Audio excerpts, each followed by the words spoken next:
আউযুবিল্লাহি মিনাশ শাইতানির রাজিম বিসমিল্লাহির রহমানির রহিম। প্রিয় শিক্ষার্থী ভাই ও বন্ধুরা, বাংলাদেশের যে যেখানে থেকে তোমরা আমার ক্লাসে জয়েন করছো, সবাইকে আসসালামু আলাইকুম ওয়া রাহমাতুল্লাহ। ওয়ালাইকুম আসসালাম। শাহিনুর আক্তার, দিশা সরকার, ভোরের শিশির, খাইরুল, রেজওয়ানা, রুহুল আমিন, তোমরা সবাই কেমন আছো? আলহামদুলিল্লাহ, আমি ভালো আছি। সাকিব ভাই কই? সাকিব ভাই একটু ব্যস্ত থাকার কারণে আসতে পারেনি আজকে তোমাদের মাঝে। ওকে, গতদিনের পড়াশোনা করছো সবাই ঠিক মতো?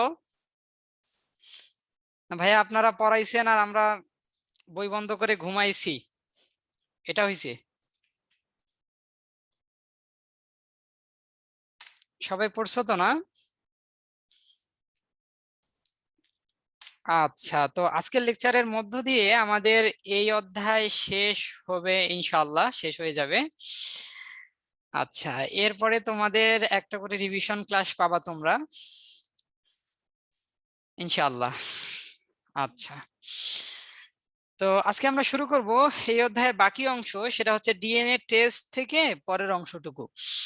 তো দেখো, তোমরা হয়তো অনেকেই ডিএনএ টেস্টের নাম শুনছো, তাই না? বিভিন্ন ক্ষেত্রে দেখা যায়, বা অনেকে ওই যে ক্রাইম পেট্রোল বা এই টাইপের কিছু সিরিয়াল দেখে থাকো।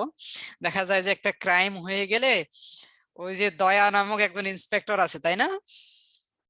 তারপর আরো কয়েকজন সিআইডির লোক, ওনারা কি করে, অনেক ইনভেস্টিগেশন করে বিভিন্ন নমুনা নিয়ে তারপর আসামিকে কি করে, ফাইন্ড আউট করে, তাই না? আচ্ছা, এবং শেষে দেখা যায় যে আসামি নিজের থেকেই জবানবন্দি দিয়ে দেয়, কয় হ্যাঁ আমি খুনটা করছি। শুধু একটা থাপ্পড় দেয়, এক থাপ্পড় খেয়ে আসামি সব স্বীকার করে দেয়। তো এই এক থাপ্পড় খেয়ে যদি আসামি সব স্বীকার করে দিত, তাহলে আর দেশে এত অপরাধী লুকিয়ে থাকতে পারতো না। হ্যাঁ, আচ্ছা। তো যাই হোক, বিভিন্ন ক্ষেত্রে দেখা যায় একটা অপরাধ ঘটলে প্রকৃত অপরাধীকে খুঁজে বের করতে তোমরা অনেকেই নাম শুনছো যে ডিএনএ টেস্ট করে, তাই না? বা অনেক সময় দেখা যায় একটা সন্তান, সেই সন্তানের বাবাকে এটা কনফার্ম হওয়া যাচ্ছে না। একটা বাচ্চা, সেটার বাবা দাবি করে বসে আছে তিনজন, যে আমি এর বাবা, আরেকজন বলতেছে না আমি এর বাবা। তখন কিন্তু এই সন্তানের প্রকৃত বাবাকে এটা ফাইন্ড আউট করার জন্য আমরা ডিএনএ টেস্টের হেল্প নিই। হ্যাঁ, তো এই ডিএনএ টেস্টের একটু আমরা ডিটেলস জানার চেষ্টা করব। আচ্ছা, ঠিক আছে।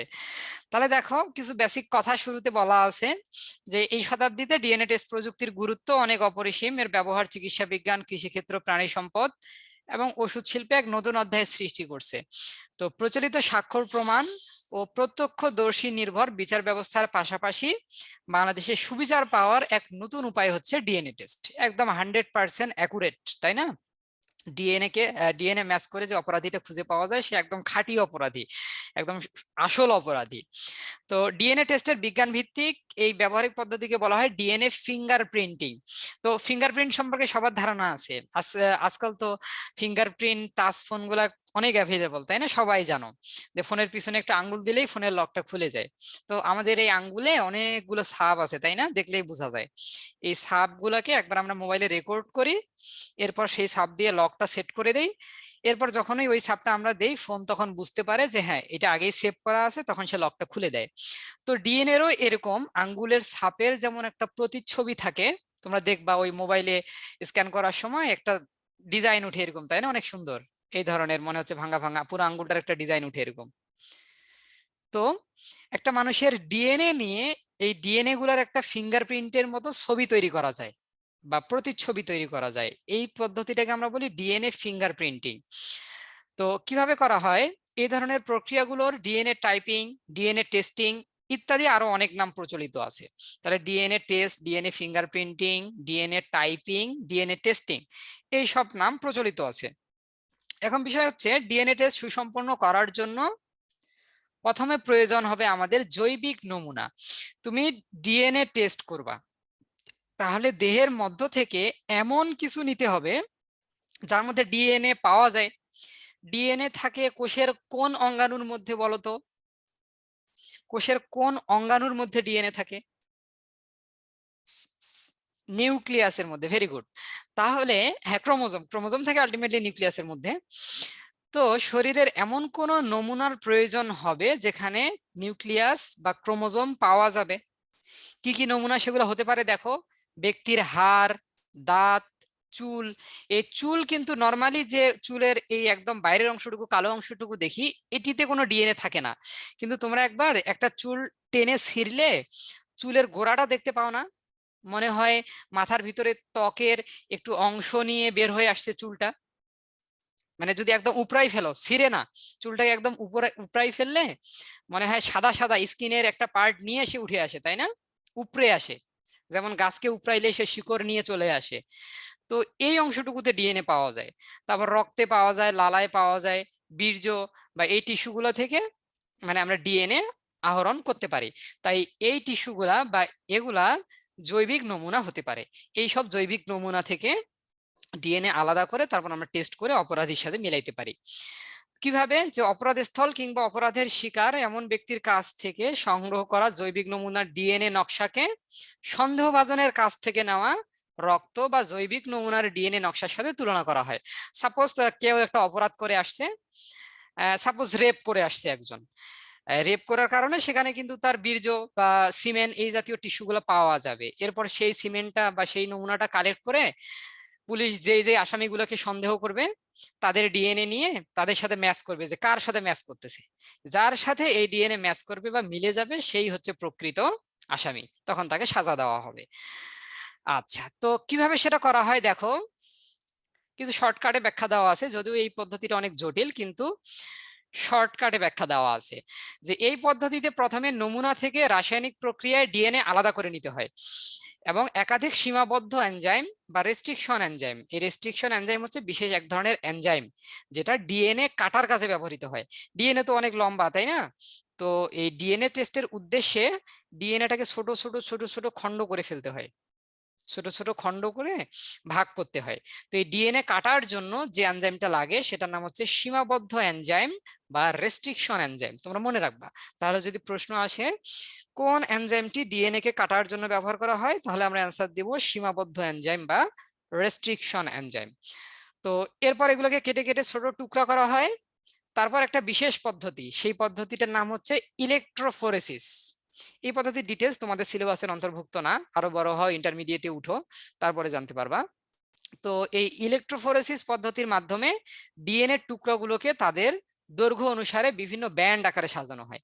অর্থাৎ ব্যান্ড কি রকম, যে ডিএনএ দৈর্ঘ্যগুলোর টুকরাগুলোর দৈর্ঘ্য এতটুকু, তাদেরকে একটা ব্যান্ডে রাখা হইলো।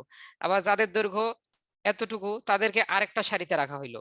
যাদের দৈর্ঘ্য আরো বড় তাদেরকে আরেকটা ব্যান্ড, ব্যান্ড মানে পট্টি, তাই না? এরকম অনেকগুলো ব্যান্ড বা পট্টি আকারে সাজানো হয় তাদের দৈর্ঘ্য অনুযায়ী। এরপর কি করা হয়, এক বিশেষ নাইট্রোসেলুলোজ কাগজে, তাহলে এক বিশেষ ধরনের কাগজ আছে যেটা কি দিয়ে তৈরি, নাইট্রোসেলুলোজ। নাইট্রো মানে নাইট্রোজেন দিয়ে কোনো যৌগ, আর সেলুলোজ তো তোমরা জানো উদ্ভিদ দেহের কোষ প্রাচীর গঠনের একটা উপাদান সেলুলোজ। তো এই নাইট্রোসেলুলোজ কাগজে রাখা হয়, তার উপর রেডিও অ্যাক্টিভ আইসোটোপ দেওয়া হয়। কিসের সাথে?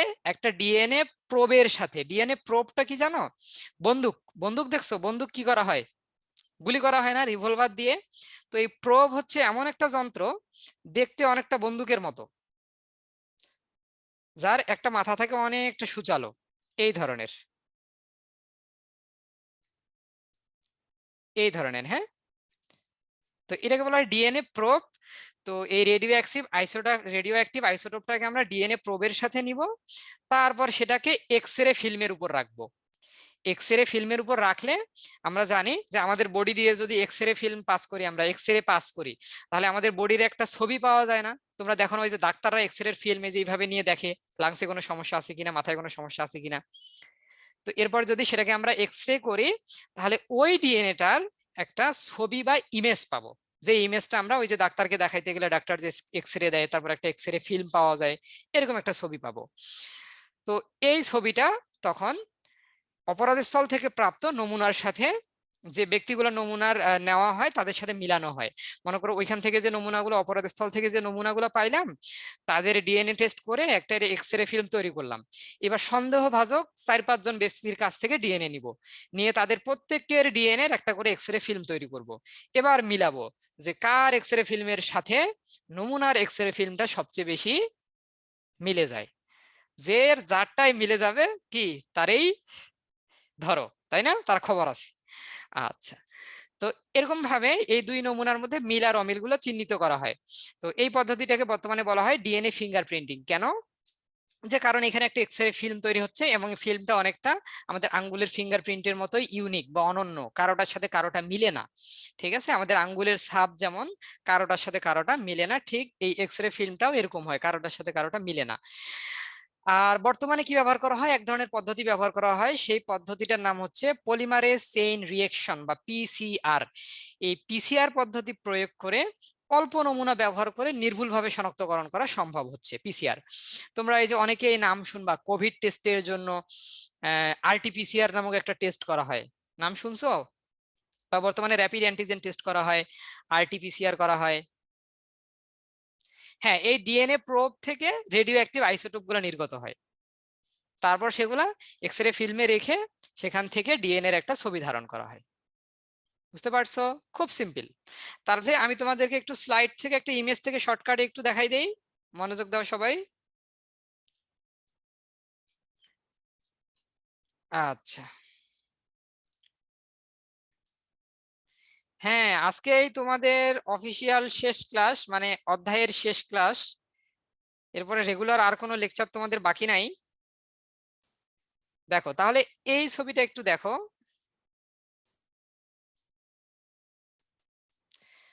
যে এই নমুনা থেকে প্রথমে এক্সরে গুলো নেওয়া হলো, এটা একটা ডিএনএ স্যাম্পল, যেমন রক্ত নেওয়া হয়েছে এখানে, তাই না? এরপর সেখান থেকে ডিএনএ টাকে এক্সট্রাকশন মানে আলাদা করা হলো।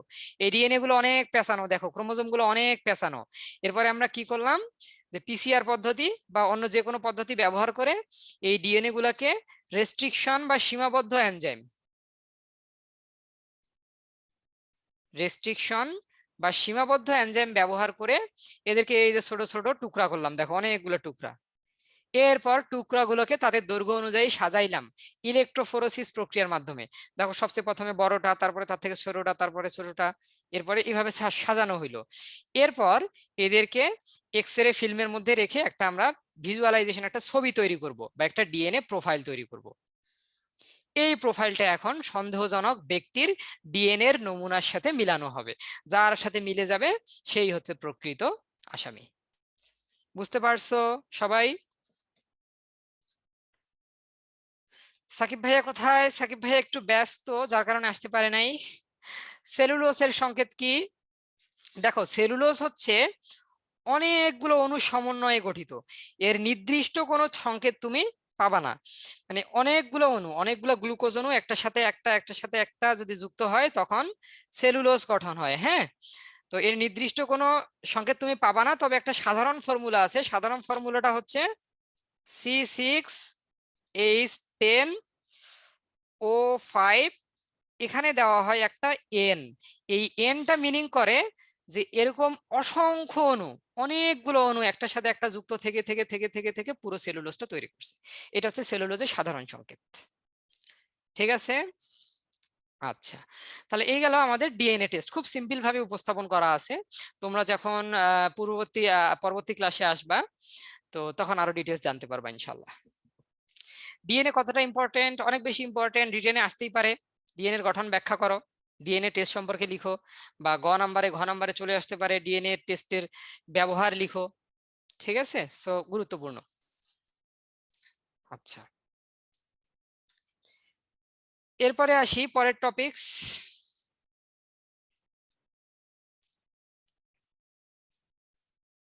পরের টপিকস হচ্ছে মানুষের লিঙ্গ নির্ধারণ।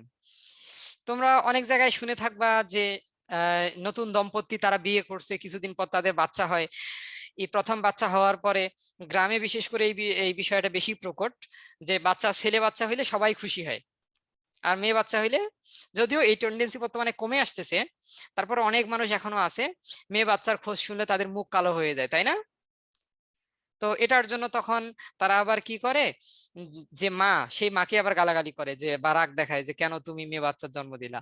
তো আজকে আমরা জানবো যে এই বাচ্চা ছেলে হবে না মেয়ে হবে, এটা টোটালি ডিপেন্ড করে বাবার উপর, কখনো মায়ের উপরে নয়। এই বিষয়টা এখন আমরা একটু জানার চেষ্টা করি। মনোযোগ দাও সবাই, হ্যাঁ। তো আমরা জানি যে আমাদের প্রতিটা কোষে কতগুলো করে ক্রোমোজোম আছে, সেদিনও বলছিলাম কতগুলো করে ক্রোমোজোম থাকে, 46টা। এবং একটা ছবি দেখাইলাম যে 46টা কিভাবে থাকে, জোড়া জোড়া করে, তাই না? দুইটা দুইটা করে একটা জোড়া থাকে, এটা 1 নাম্বার জোড়া। এরকম ভাবে আরো একটা থাকে 2 নাম্বার জোড়া। হ্যাঁ, 23 পেয়ার। তো এরকম ভাবে এটা 1 নাম্বার জোড়া, এটা 2 নাম্বার জোড়া, এরকম হতে হতে হতে হতে কত জোড়া পর্যন্ত জানো? 22তম জোড়া পর্যন্ত।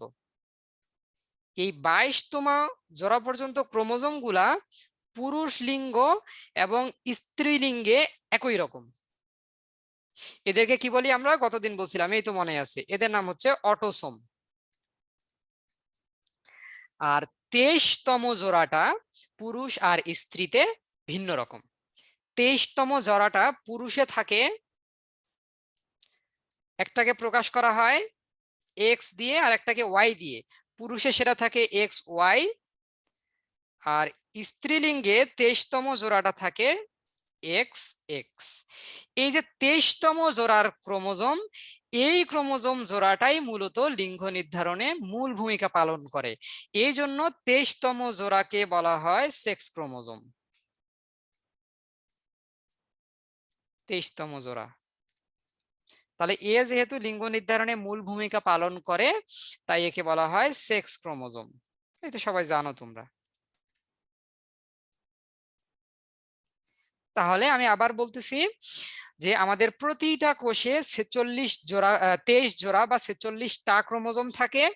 এর মধ্যে সিকোয়েন্স অনুযায়ী প্রথম 22 জোড়া পুরুষ লিঙ্গ, স্ত্রীলিঙ্গে সেম একই রকম, এদেরকে বলা হয় অটোসোম। তাহলে যদি প্রশ্ন আসে অটোসোম কতটি, কি দেখাবা? কতটি? 44টি। হ্যাঁ দেখবা, এই 46 না, অটোসোম, আমি কিন্তু বলছি অটোসোম। তাহলে 44টি, আর যদি থেকে কত জোড়া, তাহলে 22 জোড়া। তোমাকে প্রশ্নে দেখতে হবে টি দিয়ে আছে নাকি জোড়া দিয়ে আছে, এটা স্টুডেন্টরা কিন্তু খুবই ভুল করে, হ্যাঁ। আর 23তম জোড়াটা হচ্ছে সেক্স ক্রোমোজোম। এখন আমরা দেখি কিভাবে নির্ধারিত হয় একটা বাচ্চা ছেলে হবে নাকি মেয়ে হবে। ঠিক আছে, তাহলে আমি ধরে নিলাম একটা পুরুষ মানুষ আর একটা স্ত্রী মানুষ, কিভাবে তারা বাচ্চা জন্ম দিবে। তো তারা যদি বিয়ে হয়ে যায়, পুরুষ মানুষের ক্ষেত্রে জিনগুলা কিরকম থাকবে? আমরা তাহলে কিভাবে লিখতে পারি পুরুষের জিনটাকে? এইভাবে লিখতে পারি না, 44 প্লাস এক্স ওয়াই। তার মানে এই জিনিসটা কি বোঝাচ্ছে দেখো তো, 44টা হচ্ছে তার অটোসোম, আর এই দুইটা হচ্ছে সেক্স ক্রোমোজোম। এভাবে কি আমরা লিখতে পারি পুরুষের 46টা জিনকে বা 46টা ক্রোমোজোমকে? অবশ্যই লিখতে পারি। তাহলে কোথাও যদি 44 প্লাস এক্স ওয়াই থাকে, তাহলে বুঝবো এটা একটা পুরুষ। তাহলে স্ত্রীকে আমরা কি লিখবো? যেহেতু 44টা সেম, তাই এইটার কোনো চেঞ্জ হবে না, এক্স এক্স। আচ্ছা, তাহলে ইংলিশেই লিখি, ঠিক আছে,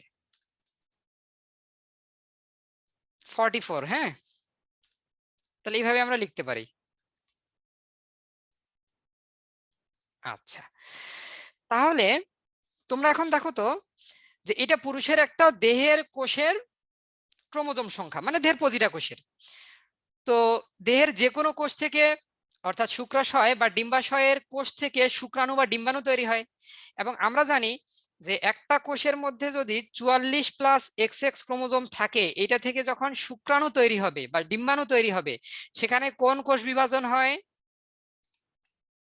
মিওসিস। তাহলে মিওসিস হয়ে গেলে ক্রোমোজোম সংখ্যা অর্ধেক হয়ে যায়। তখন তাহলে আমরা কি লিখবো এটাকে? 22 প্লাস এক্স, মানে এটা থেকে অর্ধেক, এটা থেকে অর্ধেক। তাহলে দুইটা 22 প্লাস এক্স তৈরি হবে না স্ত্রীর ক্ষেত্রে? এটা একটা ডিম্বাণু, এটা একটা ডিম্বাণু, তাই নয় কি? এই জিনিসটা কি বুঝতে পারছো সবাই? আমরা জানি মিওসিস কোষ বিভাজনে ক্রোমোজোম সংখ্যা অর্ধেক হয়ে যায়। টোটাল ক্রোমোজোম আছে 44 প্লাস XX, তাহলে অর্ধেক হয়ে গেলে 2 ভাগ, তাহলে 2টা কোষ হবে, একটাতে থাকবে 22 সাথে একটা X, আরেকটাতেও থাকবে 22টা ক্রোমোজোম সাথে একটা X, সব অর্ধেক হয়ে গেছে। হ্যাঁ, এই দুইটা পরবর্তীতে আবার 2টা করে হয়, অর্থাৎ এই দুইটা 22 প্লাস X থেকে আরো 2টা মাইটোসিস বিভাজনের মাধ্যমে হবে 22 প্লাস X, কিন্তু আমাদের এতগুলো দরকার নাই দেখার। হ্যাঁ, এই 2টা থেকে আরো 2টা হবে, এটা পরের ধাপে হয়, টোটাল 4টা হয়, এভাবে 4টা হয়, বুঝতে পারছো? কিন্তু বোঝার সুবিধার্থে আমরা 2টাই দেখাবো, 4টা দেখাবো না। ক্লিয়ার? এখানে ঘটে মাইটোসিস বিভাজন। মিওসিস 2 যে বিভাজনটা, সেটা মূলত একটা মাইটোসিস বিভাজন। এই যে 4টা ডিম্বাণু তৈরি হইলো। একইভাবে পুরুষের ক্ষেত্রে কি হবে? পুরুষের ক্ষেত্রে 44 প্লাস XY। তাহলে তোমরা এখন বলতে পারবা যে এর যখন মিওসিস হবে কি হবে? তাহলে প্রথমে 2টা শুক্রাণু তৈরি হবে, দুটার মধ্যে কি থাকবে? একটার মধ্যে থাকবে 22 প্লাস X, আর আরেকটার মধ্যে থাকবে 22 প্লাস Y, তাই না? হ্যাঁ, ভেরি গুড, এই তো সবাই পারতেছো। তারপর এই দুইটার আবার মাইটোসিস হয়ে 2টা থেকে 4টা হবে। তাহলে আমরা বলতে পারতেছি এই পুরুষ লিঙ্গ থেকে যে শুক্রাণু তৈরি হবে, সেই শুক্রাণুগুলার যদি 2টা তৈরি হয়, একটার মধ্যে থাকবে 22 প্লাস X, আর একটার মধ্যে থাকবে 22 প্লাস Y। স্ত্রীর ক্ষেত্রে দুটোতেই থাকবে 22 প্লাস X। তাহলে 22 যেহেতু সব জায়গায় কমন, 22টা আমরা সব জায়গা থেকে বাদ দিতে পারি না, অটোসোমটাকে বাদ দিয়ে শুধু এখন সেক্স ক্রোমোজোমটাকে নিয়ে আমরা চিন্তা করব। কিন্তু অটোসোমটা থাকবে, তোমাদের বইয়ে অটোসোমটার কথা বলা নাই, কিন্তু তোমরা জেনে রাখো যে প্রতিটা কোষে অটোসোম অটোমেটিক থাকবে, কিন্তু লিঙ্গ নির্ধারণে অটোসোম গুলার কোনো ভূমিকা নাই, এই জন্য বইয়ে ওগুলা লিখে নাই তোমাদের। আর বুঝতে পারছো সবাই? আচ্ছা, এখন আমরা একটু এক্সপ্লেনেশনে যাই। তাহলে এগুলো মিশাই দিলাম। আচ্ছা, তাহলে এই 22 আর 44 আমরা বাদ দিয়ে দিব, কারণ 44 যেহেতু সব জায়গায় কমন, তাহলে বাদ দিয়ে দিলাম। তাহলে এখন আমরা বলতে পারি পুরুষ লিঙ্গ থেকে যে গ্যামিট তৈরি হবে, পুরুষ লিঙ্গ থেকে যদি 2টা গ্যামিট তৈরি হয়, একটার মধ্যে থাকবে X ক্রোমোজোম, একটা গ্যামিটের মধ্যে থাকবে Y ক্রোমোজোম, সাথে তো 22টা করে থাকবেই, কিন্তু ওই 22টা লিখলাম না, হ্যাঁ, তোমাদের বোঝার সুবিধার জন্য। আর স্ত্রীতে যে 2টা গ্যামিট বা 2টা ডিম্বাণু তৈরি হবে, 2টার মধ্যেই থাকবে X ক্রোমোজোম। তোমরা এখন বলো তো, সব সময় কয়টা ডিম্বাণুর সাথে কয়টা শুক্রাণুর মিলন হয়?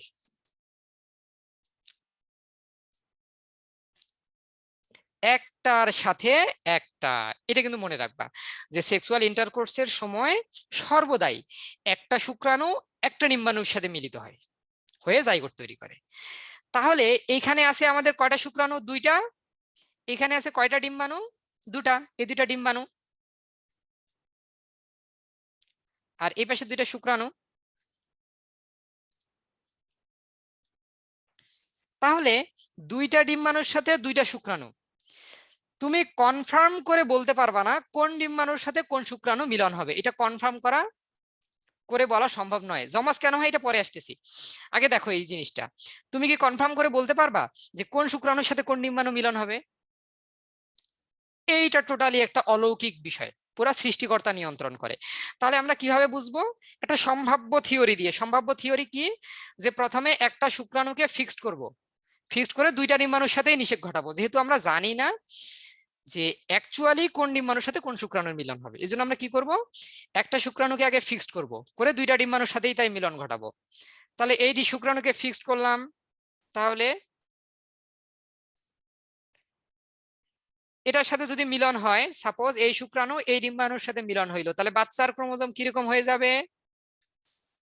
XX। তারপর এই শুক্রাণুর সাথে 2 নাম্বার ডিম্বাণুর মিলন ঘটাবো, বাচ্চার ক্রোমোজোম কি হয়ে যাবে?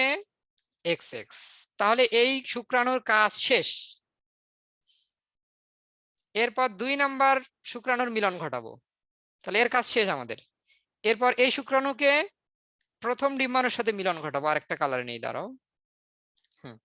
এই 2 নাম্বার শুক্রাণুকে এর সাথে মিলন ঘটাবো, তাহলে বাচ্চার ক্রোমোজোম কি হবে? XY।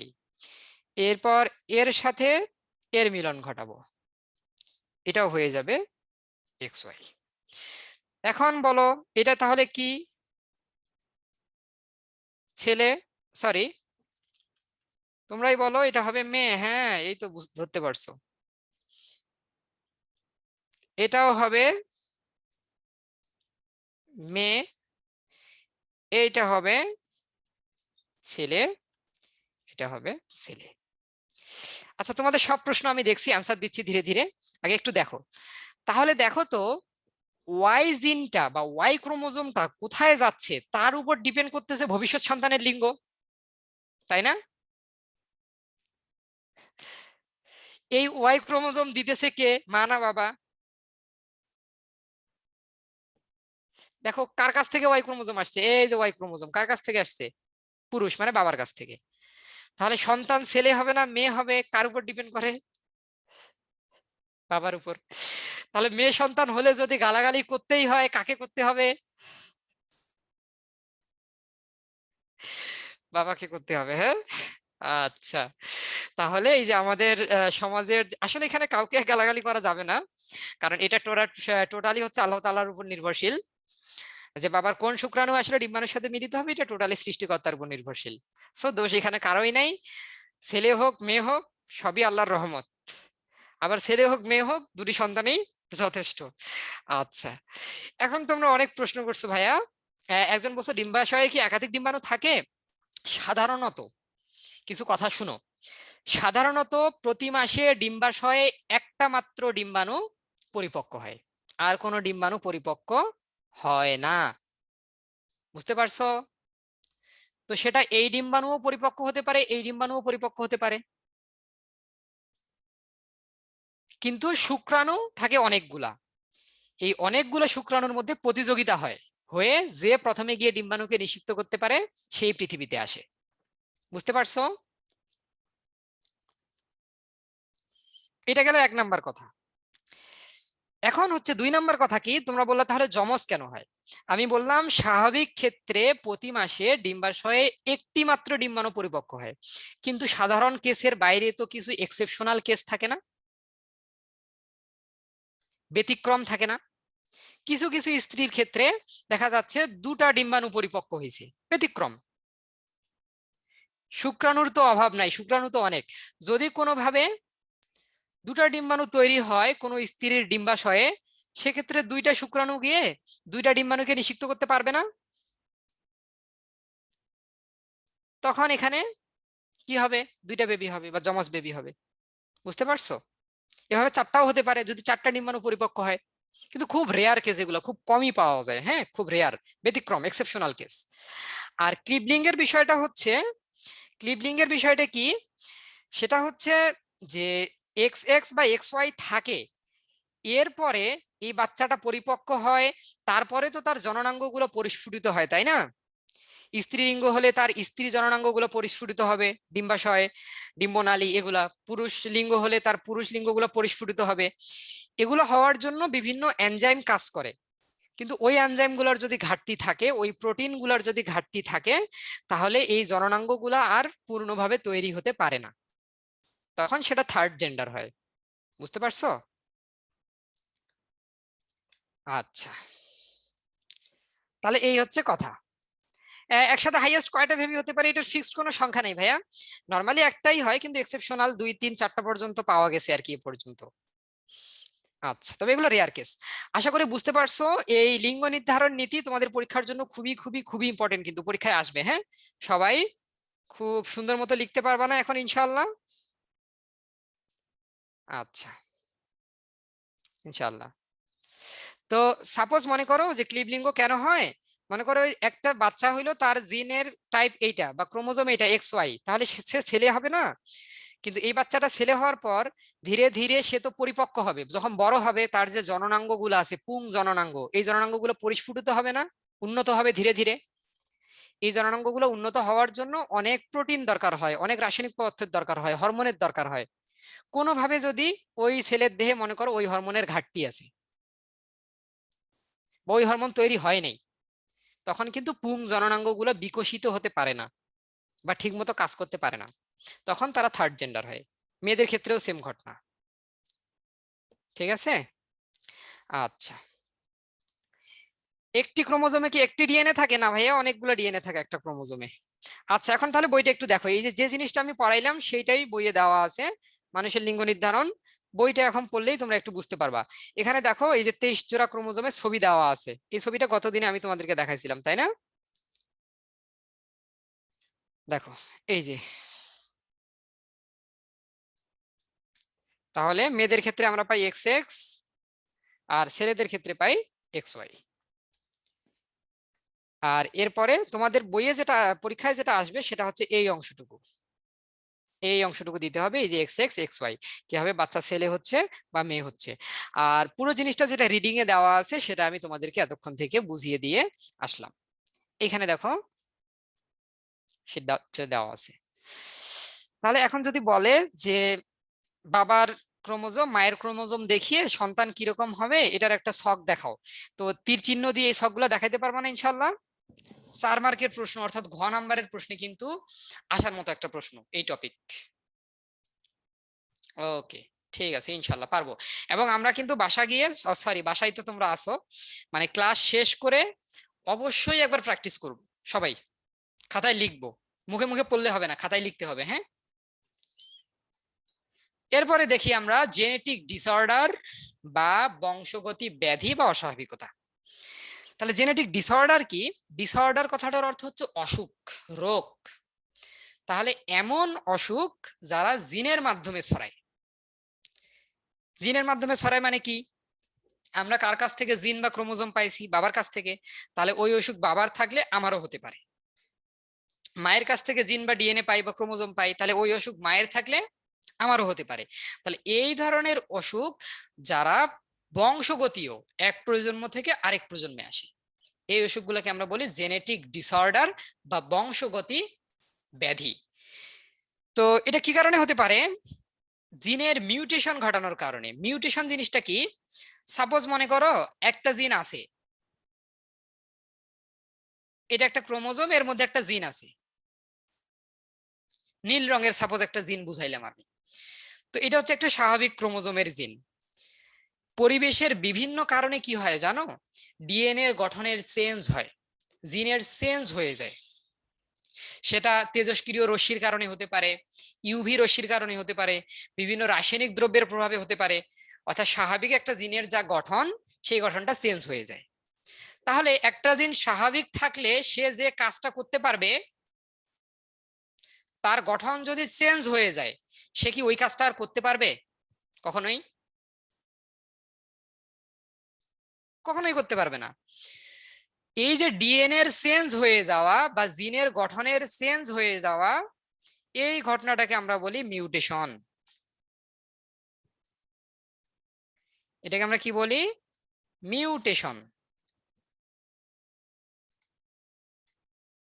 মিউটেশন। তাহলে মিউটেশন কি? জিনের গঠন বা ডিএনএ এর গঠন হুট করে চেঞ্জ হয়ে যাওয়া। তাহলে ওই জিনের আগে গঠন যা ছিল, ওই গঠন থাকা অবস্থায় সে যে কাজ করতে পারছে, তার গঠন চেঞ্জ হয়ে গেলে সে কি আর ওই কাজটা করতে পারবে? করতে পারবে না।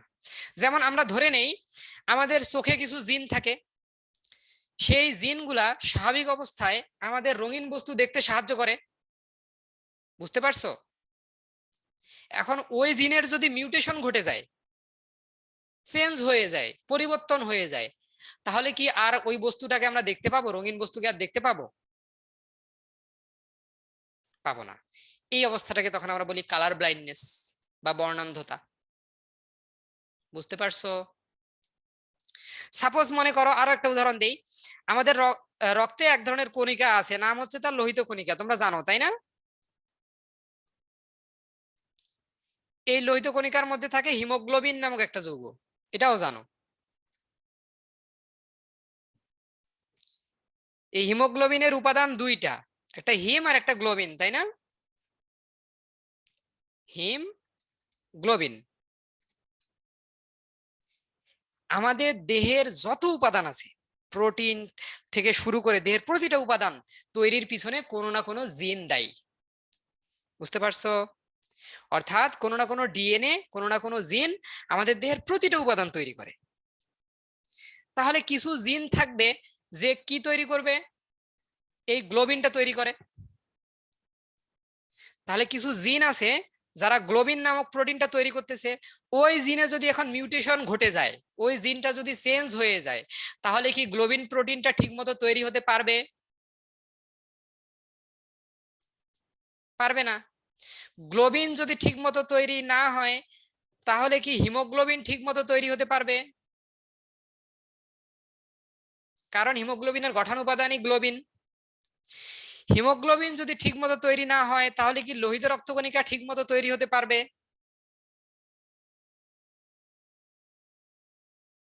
তোমরাই অ্যান্সার দাও। সম্ভব?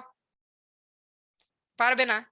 এই কন্ডিশনটাকে তাহলে তখন ত্রুটিপূর্ণ লোহিত রক্তকণিকা তৈরি হবে, ভুল লোহিত রক্তকণিকা তৈরি হবে, এমন লোহিত রক্তকণিকা তৈরি হবে যার গঠন ঠিক নাই।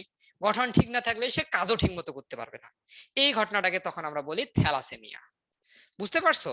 তাহলে জিনের একটু ডিফেক্ট থাকার কারণে, একটু সমস্যা থাকার কারণে, জিনের একটু গঠন চেঞ্জ হয়ে যাওয়ার কারণে অনেক সমস্যা দেখা দিতে পারে আমাদের। এবার দেখো, সাপোজ মনে করো বাবার এক্স ক্রোমোজোম, এই এক্স ক্রোমোজোমের মধ্যে অনেক জিন আছে, সেই জিনের কোনো একটাতে সমস্যা আছে।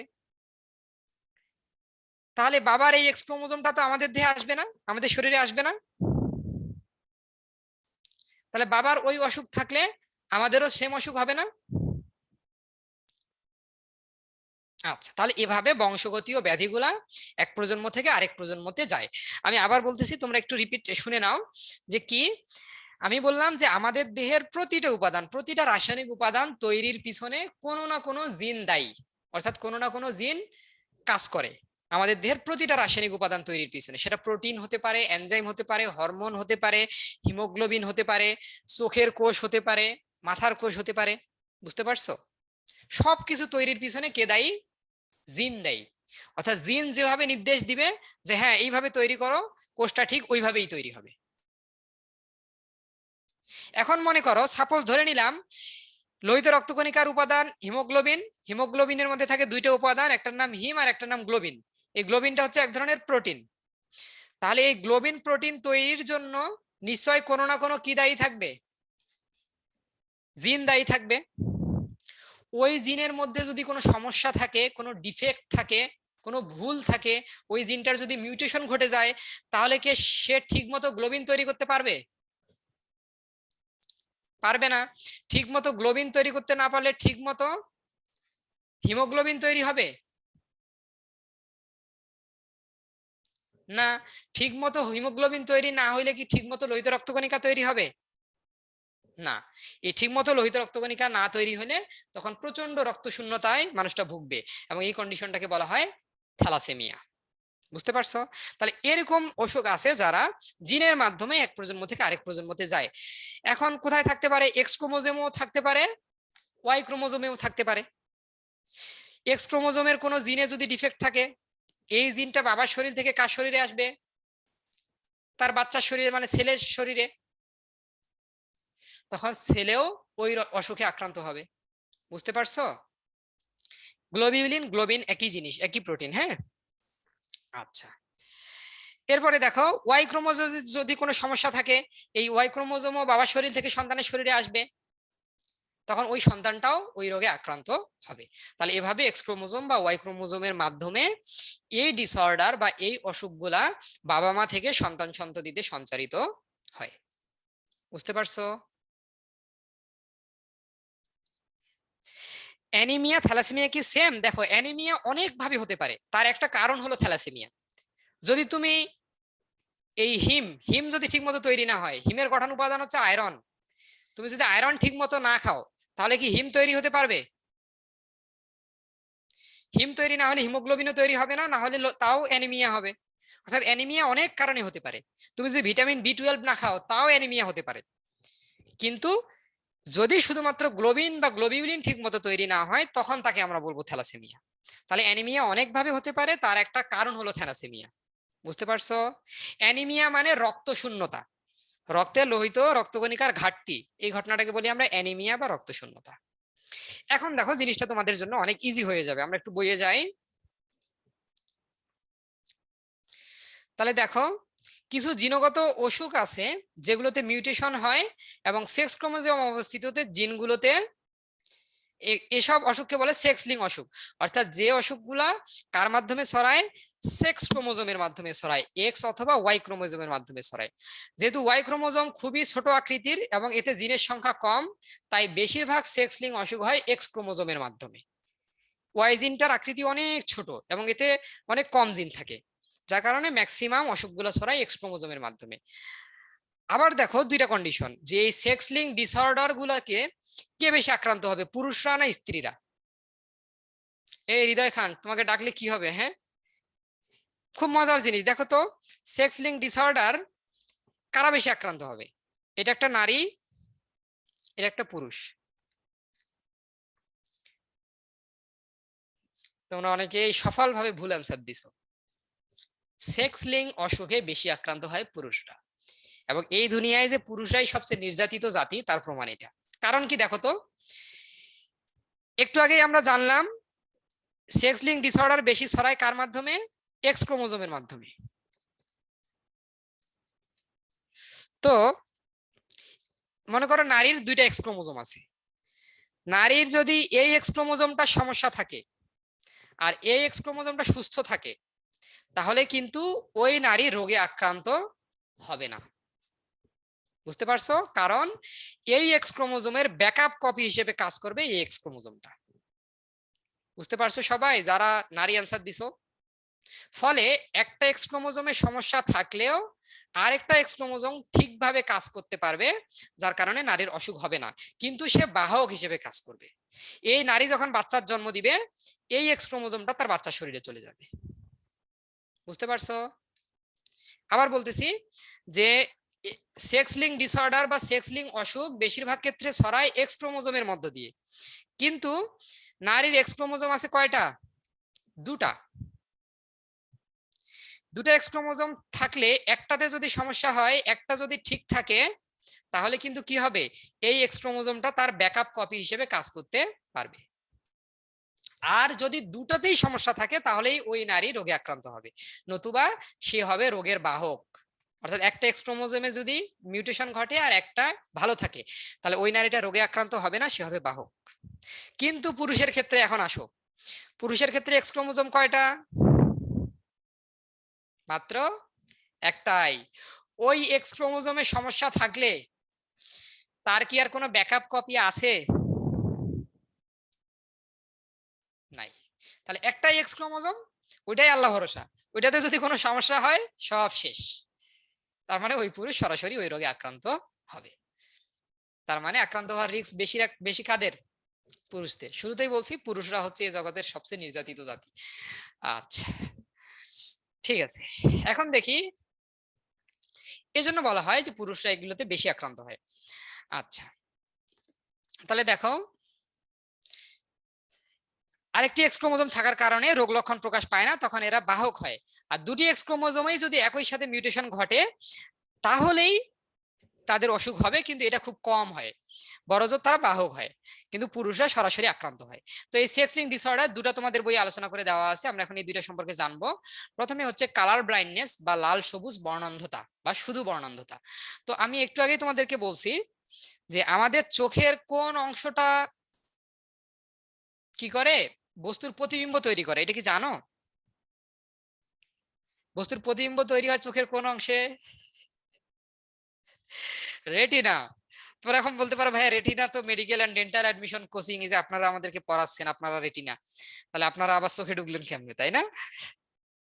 এই কথা কিন্তু বলা যাবে না। রেটিনা আমাদের চোখের একটা অংশ যেখানে বস্তুর প্রতিবিম্ব তৈরি হয়। তো এই যে বস্তু কোন কালারের, এইটা বোঝার জন্য চোখের রেটিনায় বিভিন্ন কোষ থাকে বা পিগমেন্ট থাকে। বিভিন্ন কালার বোঝানোর জন্য বিভিন্ন পিগমেন্ট থাকে বা কোষ থাকে। পিগমেন্ট মানে রঙিন বস্তু। পিগমেন্ট কথাটার অর্থ কি? রঙিন বস্তু।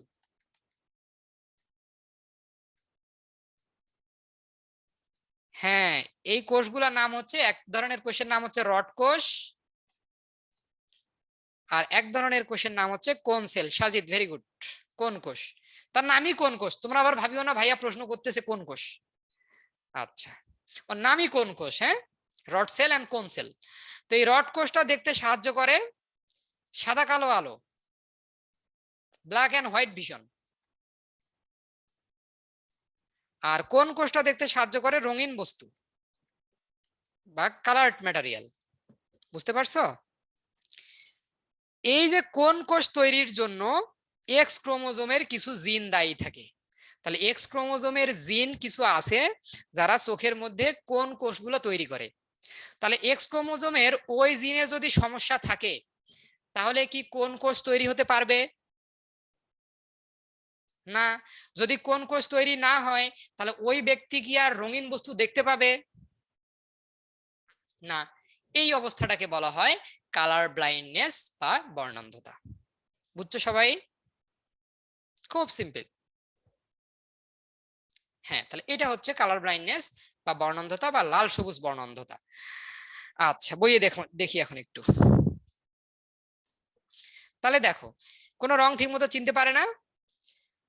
আর কালার ব্লাইন্ড অবস্থায় রোগীদের চোখের স্নায়ু কোষে রং শনাক্তকারী পিগমেন্টের অভাব থাকে। এই যে কোন কোষ বা কোন সেল, এটা তৈরি হয় না। যদি কারো একটি পিগমেন্ট না থাকে তখন সে আর লাল রং সবুজ রং পার্থক্য করতে পারে না। এটা একটা সার্বজনীন কালার ব্লাইন্ড সমস্যা। আর একাধিক পিগমেন্ট না থাকার কারণে লাল সবুজ রং ছাড়াও নীল হলুদের পার্থক্য সে করতে পারবে না। পুরুষদের ক্ষেত্রে সাধারণত প্রতি 10 জনে একজনকে কালার ব্লাইন্ড হতে দেখা যায় এবং খুব কম নারীরাই এতে আক্রান্ত হয়। কারণ কি, আগেই জেনে আসছি যে নারীদের এক্স ক্রোমোজোমের ব্যাকআপ কপি থাকে। তো বংশগতীয় ছাড়াও আরো বিভিন্ন কারণে, যেমন বিভিন্ন ওষুধ, বাতরোগের জন্য হাইড্রোক্সিক্লোরোকুইন, তারপর এগুলো সেবনের প্রতিক্রিয়া হিসেবে চোখের পিগমেন্ট নষ্ট হয়ে যেতে পারে। এই হাইড্রোক্সিক্লোরোকুইনিন এটা একটা ওষুধ যেটা বাত ব্যথার কাজে ইউজ করা হয়। হ্যাঁ, তো এই ওষুধগুলো হুদাই খাওয়া যাবে না ডাক্তারের পরামর্শ ছাড়া। এই ওষুধগুলো হুদাই খাইলেও চোখের পিগমেন্ট নষ্ট হয়ে গিয়ে কি হয়, কালার ব্লাইন্ডনেস হয়ে যায়। সবাই এই লেখাটা পড়তে পারতেছো? দেখো তো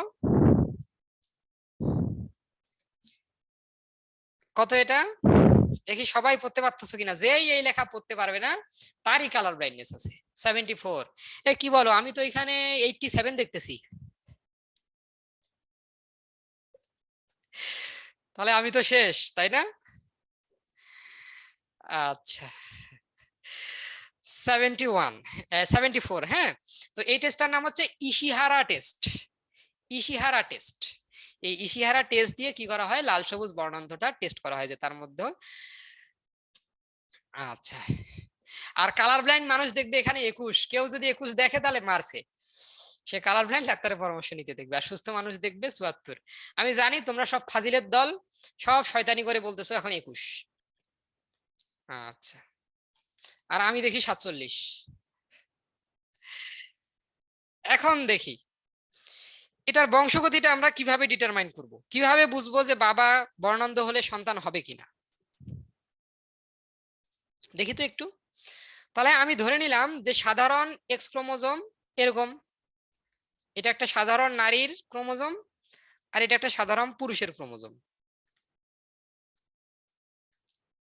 আর এটা পুরুষ। আর বর্ণান্ধতার জন্য যে নষ্ট ক্রোমোজোম, ডিফেক্ট ক্রোমোজোম, সেটাকে আমরা প্রকাশ করলাম এক্স বার বা এক্স প্রাইম দিয়ে ধরে নিলাম শুধু। তাহলে আমি যদি এখন বলি একজন বর্ণান্ধ পুরুষ, তাহলে তার ক্রোমোজোমের সেটটা কিরকম হবে বলো তো তোমরা।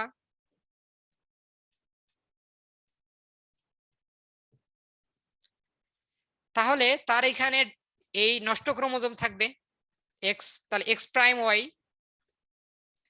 আমি যদি একজন বলি বর্ণান্ধ নারী, এবার চিন্তা করে বলো তার ক্রোমোজোম কিরকম হবে।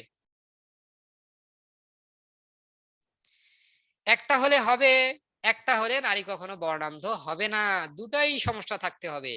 তার মানে এক্স প্রাইম, এক্স প্রাইম। তাহলে যে নারীর একটা এক্স ক্রোমোজোমের সমস্যা থাকবে তাকে আমরা কি বলবো, বাহক নারী। সে হবে ওই রোগের বাহক বা ক্যারিয়ার। তাহলে বাহক শুধু নারী হতে পারে, পুরুষ কখনো বাহক হতে পারে না। হ্যাঁ, এখন আসো, এখন আমরা বিয়া খাবো। আমি যদি তোমাকে এখন বলি বর্ণান্ধ পুরুষের সাথে স্বাভাবিক নারীর বিয়ে দাও, দিয়ে সন্তান কেমন হবে বের করো, পারবা না? তাহলে বর্ণান্ধ পুরুষের সাথে স্বাভাবিক নারী এর বিয়ে দিতে বললাম তোমাকে, এই আমার বিয়ে না, তাহলে বর্ণান্ধ পুরুষ এর সাথে স্বাভাবিক নারীর বিয়ে দিব আমরা। তাহলে এখন দেখি তো, তাহলে বর্ণান্ধ পুরুষের ক্রোমোজোম কেমন, এরকম এক্স প্রাইম ওয়াই, এর সাথে কার বিয়ে দেব, স্বাভাবিক নারী। স্বাভাবিক নারীর ক্রোমোজোম কিরকম হবে, শুধু এক্স এক্স। তাহলে এর গ্যামিট তৈরি হবে কয়টা, দুটা, একটা এক্স প্রাইম আর একটা ওয়াই, শুধু ওয়াই। তাহলে একটা এক্স প্রাইম আর একটা শুধু ওয়াই, দুটা গ্যামিট।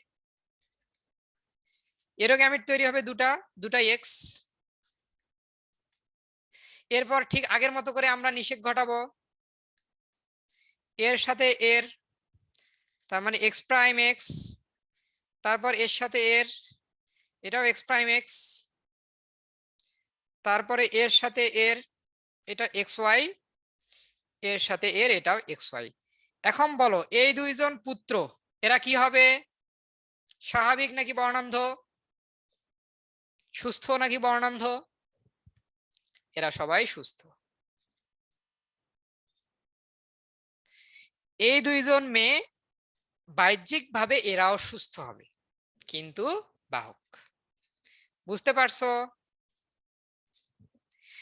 এখন আমি যদি তোমাকে বলি বর্ণান্ধ পুরুষের সাথে বর্ণান্ধ নারীর বিয়ে দাও, দিয়ে সন্তান কিরকম হবে, তোমরা নিজেরাই তাহলে এখন এইভাবে বের করতে পারবা না সবাই?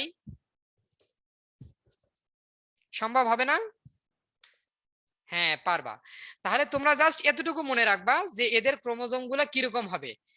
এবার প্রশ্নে যাহাই বলুক না কেন, কার সাথে কার বিয়ে দিতে বলুক না কেন, তাদের বাচ্চা কেমন হবে বিয়ে না দিয়েই খাতা কলমে আমরা বের করে দিতে পারবো না হিসাব করে?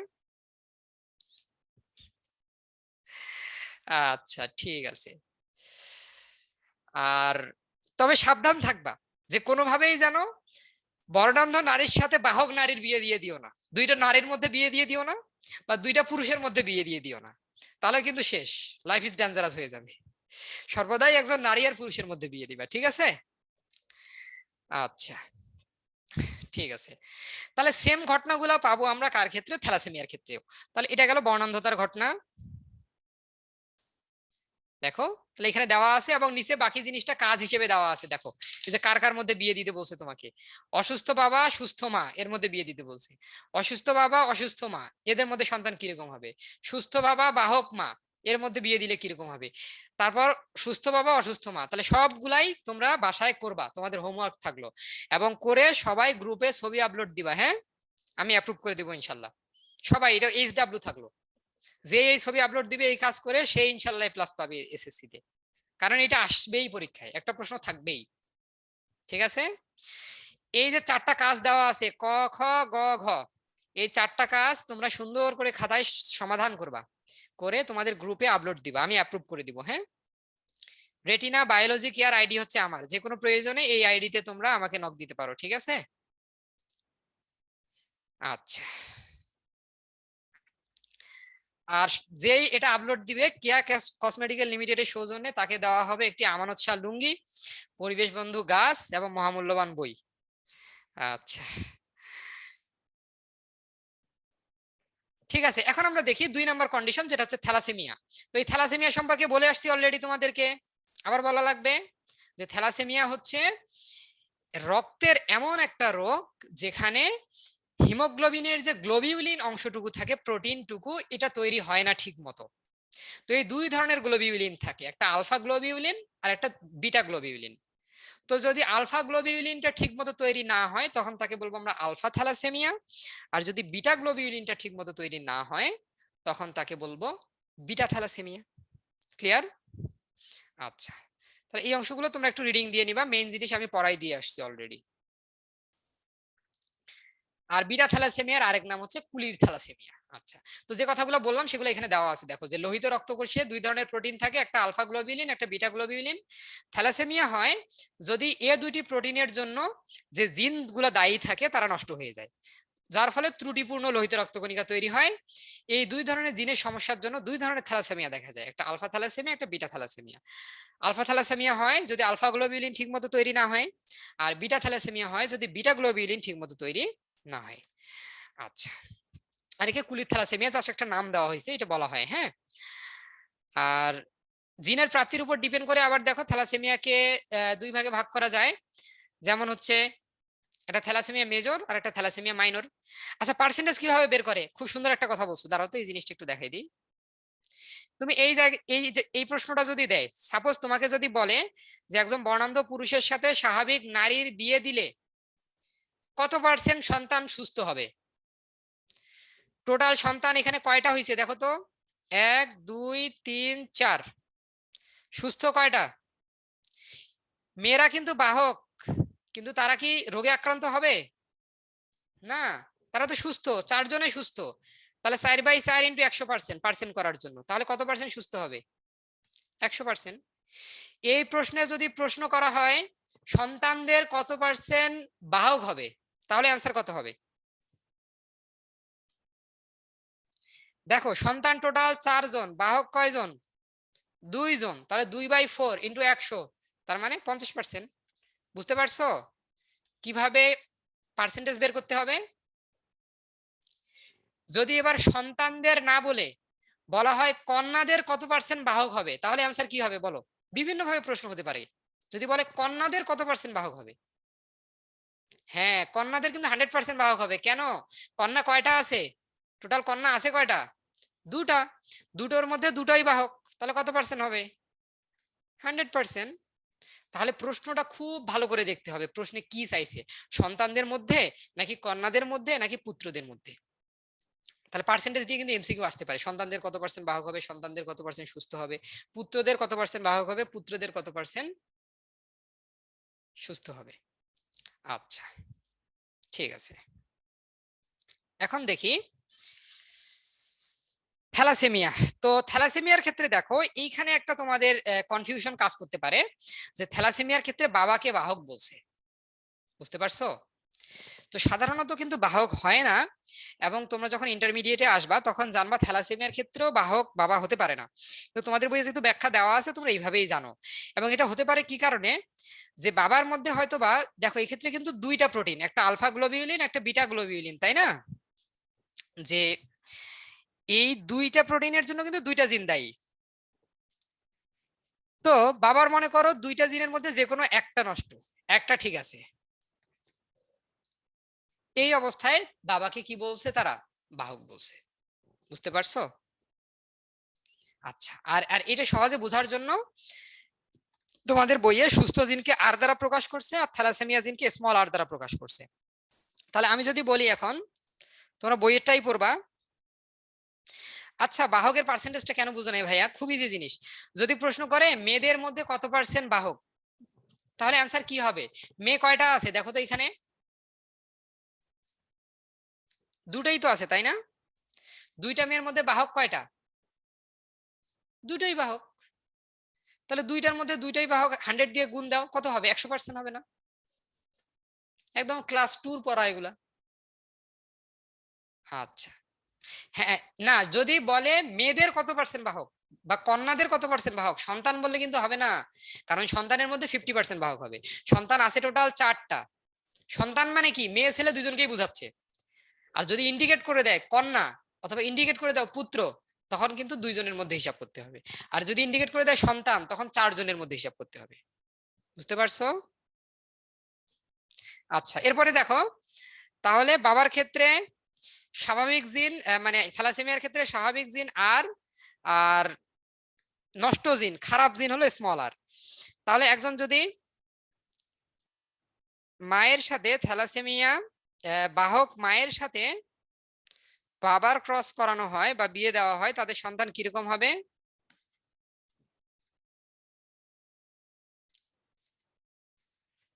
তাহলে দেখো, তাহলে এনার গ্যামেট তৈরি হবে ক্যাপিটাল আর স্মল আর, এখান থেকে গ্যামেট তৈরি হবে ক্যাপিটাল আর স্মল আর। স্মল আরটাকে আমরা ধরে নিলাম যে থ্যালাসেমিয়া আক্রান্ত, আর বড় আরটাকে ধরে নিলাম সুস্থ। তাহলে নিষেধ ঘটবে এখন আগের মতোই অ্যাজ ইউজুয়াল, প্রথমে এর সাথে এর। তাহলে এই সন্তান কি সুস্থ হবে নাকি থ্যালাসেমিয়া আক্রান্ত হবে বলো? এ হবে সুস্থ। পরেরটা স্মল আর ক্যাপিটাল আর, এ কি হবে? একটা জিন সুস্থ একটা অসুস্থ, এ হবে বাহক, তাই না? একটা জিনের সমস্যা, এরা দুইজনে কিন্তু বাহক ছিল।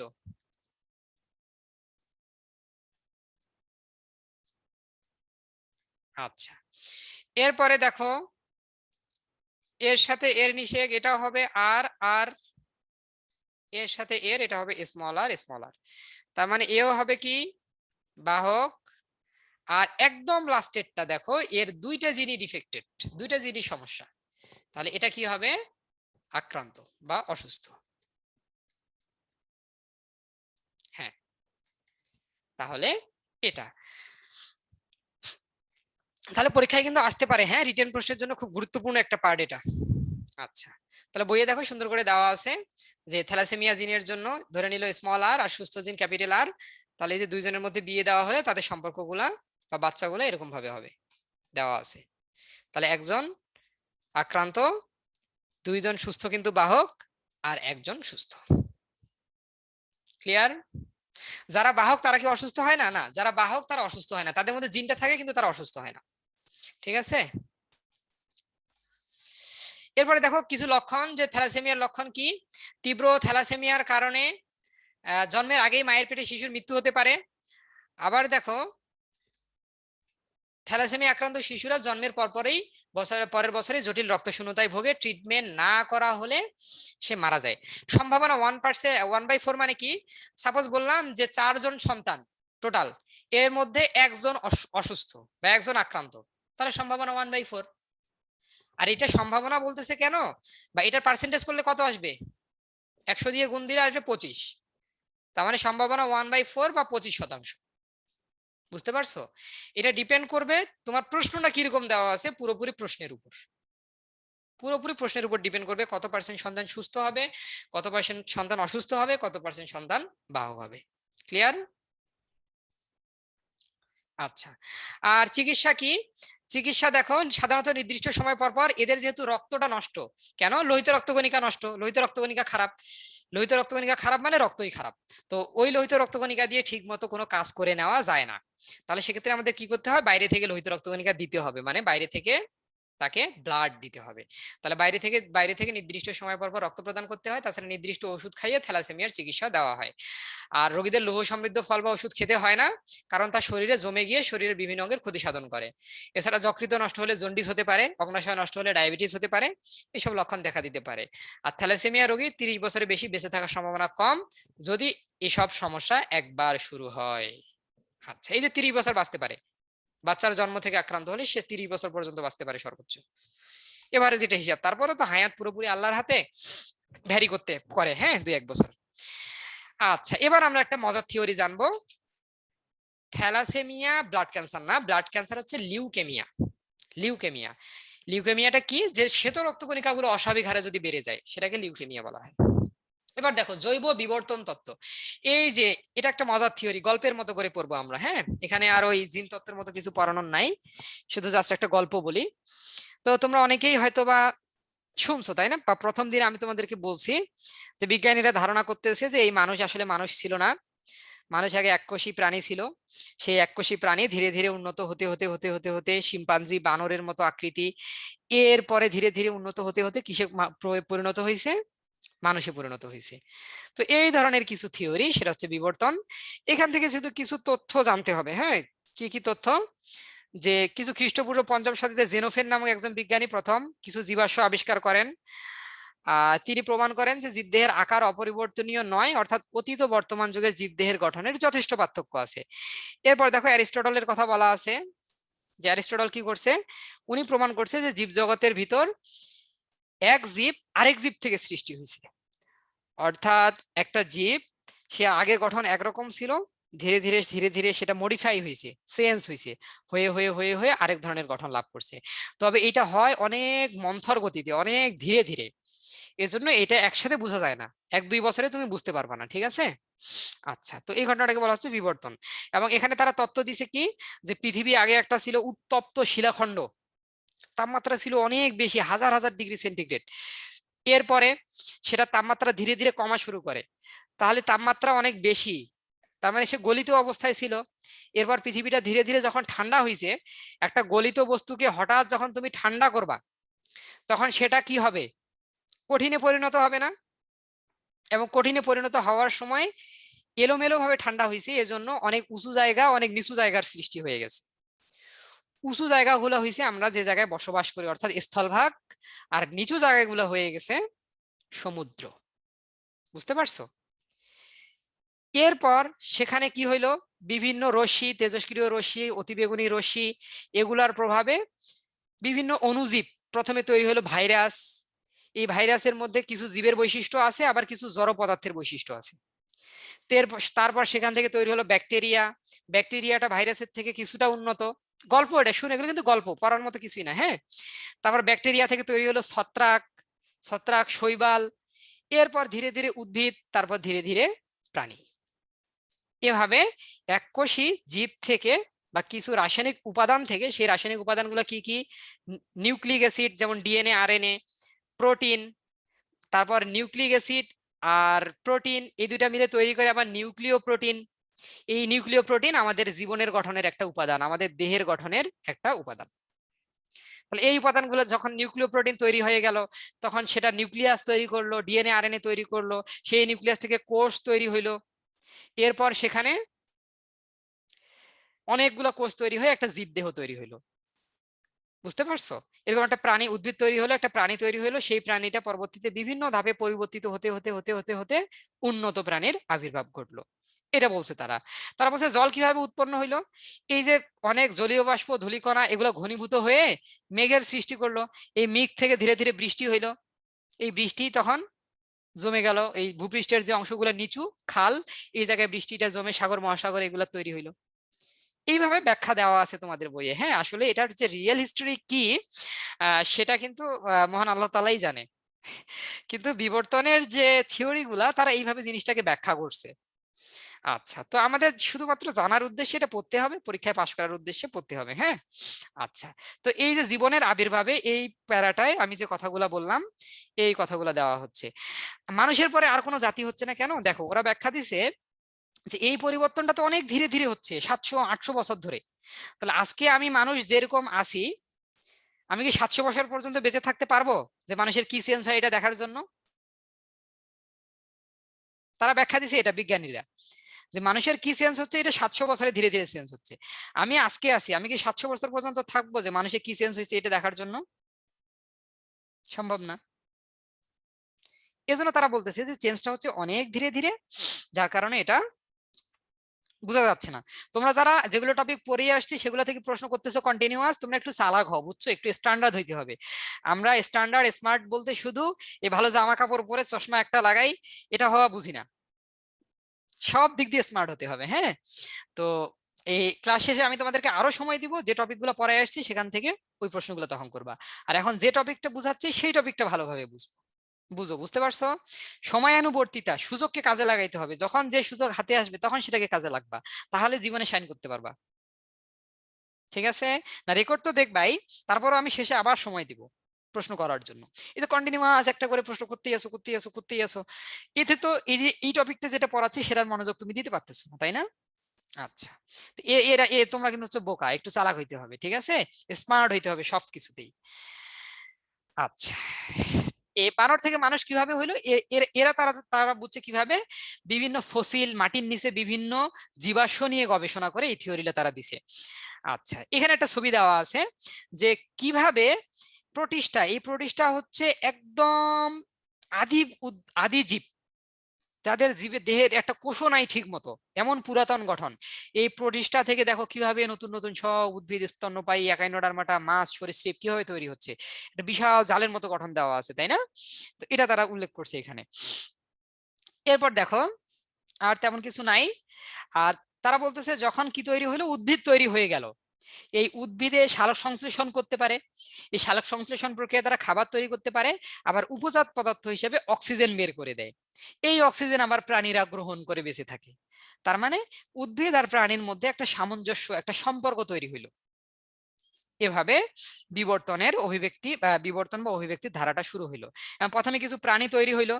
এই প্রাণীগুলোর দেহের আকৃতি একরকম, কিন্তু পরবর্তীতে যত সময় গেল পরিবেশের চেঞ্জ হচ্ছে, পৃথিবীর তাপমাত্রা বাড়তেছে, জলীয় বাষ্প বাড়তেছে, আরো বিভিন্ন পৃথিবীর নিয়ামক চেঞ্জ হচ্ছে। তো এই নিয়ামকগুলোর সাথে খাপ খাওয়ার জন্য প্রাণীগুলার বা উদ্ভিদগুলোর তখন বিভিন্ন আঙ্গিক পরিবর্তন ঘটলো। যেমন মজার একটা উদাহরণ দেই, বিবর্তনে তারা বলছে যে জিরাফের গলা আগে এত লম্বা ছিল না, গরু ছাগলের মতো ছিল তাদের গলা, এবং তারা তখন কি খাইতো, মাটিতে যে ঘাস থাকতো এই মাটিতে ঘাস খাইতো গরু ছাগলের মতো।